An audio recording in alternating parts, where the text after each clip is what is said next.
Too often we face conflicts in our personal and professional activities. There are many instances where employees have to negotiate with clients, customers, suppliers, and even with co-workers. Skillfully negotiated agreements will increase satisfaction, provide a calmer workplace, and help you and your team reach their business goals. Think for a moment. Anything you want or need is owned or controlled by someone else. And this someone will give you what you want if you would give him what he wants. Again, every interaction is a negotiation. Even when you make a phone call or send an email, you are negotiating because you're trying to get the other person to understand and accept your views. So to get something on your terms, you must be willing to negotiate and pay the price. Yes, the price has a price always. Typically it's about money, but not always. In some cases it might be emotions, energy, values, morals, health, stress, image, and even the loss of life.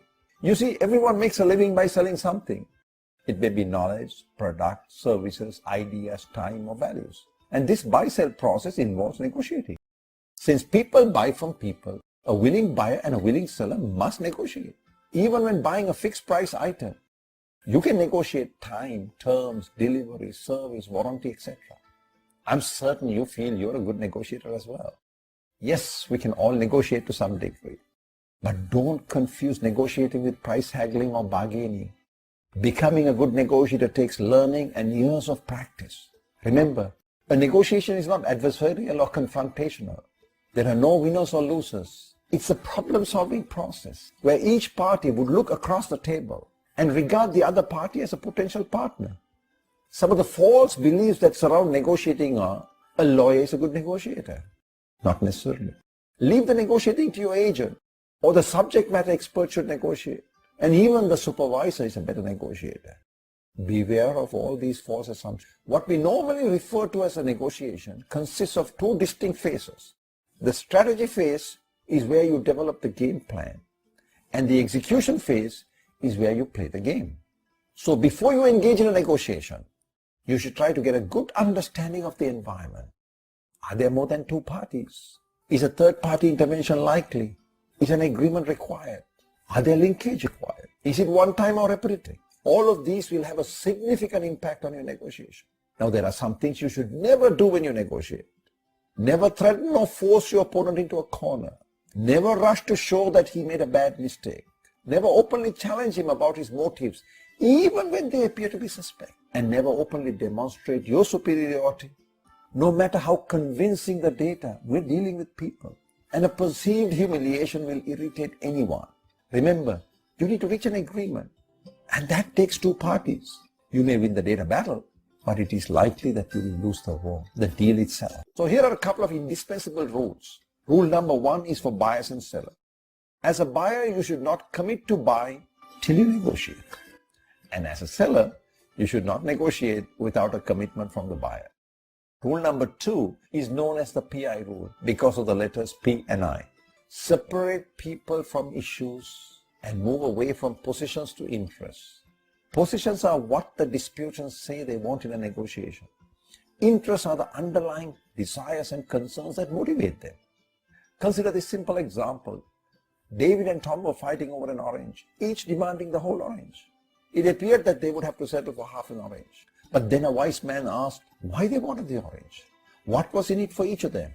It turned out that David wanted to make orange juice, while Tom wanted the skin to make marmalade. Neither had to settle for half an orange. Now in the real world, USA and China have the same position with regard to North Korea, which is to prevent North Korea from becoming a nuclear threat. But watch out, the two countries have different interests. Now that you have developed the strategy, it's time to play the game. Never underestimate your opponents. It is better to let them underestimate you and drop their guard. Subtly let them know that they cannot get a better deal from anyone. You are indeed their best option. There are many established negotiating tactics, far too many to cover here. Some of the more frequently used negotiating tactics are good cop, bad cop, high ball, low ball, threats and do, low cost, high value strategy, etc. There will be occasions when you cannot agree on an acceptable settlement and the negotiation has to be terminated. You must prepare yourself for such an outcome.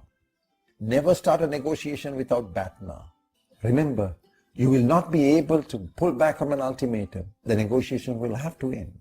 A trained negotiator knows that as long as there's a willing buyer and a willing seller, there's a good chance of reaching an acceptable agreement. When you negotiate, facts and figures are only a small part of the game plan. Strategy, emotions, personality, value, ego, timing, sequence, perceived power, the environment, body language, etc. play a much, much bigger role. If outcomes are critical, learn to be a skilled negotiator. The negotiator's mantra. Every action is a decision and every interaction is a negotiation. In life, you don't get what you deserve, you get what you negotiate.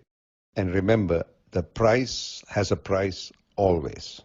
We train with an emphasis on the 3 M's, the message, the messenger, and the method. We have in-house workshops and public workshops on decision-making and negotiating. Do let us know if we can help you. Thank you for watching.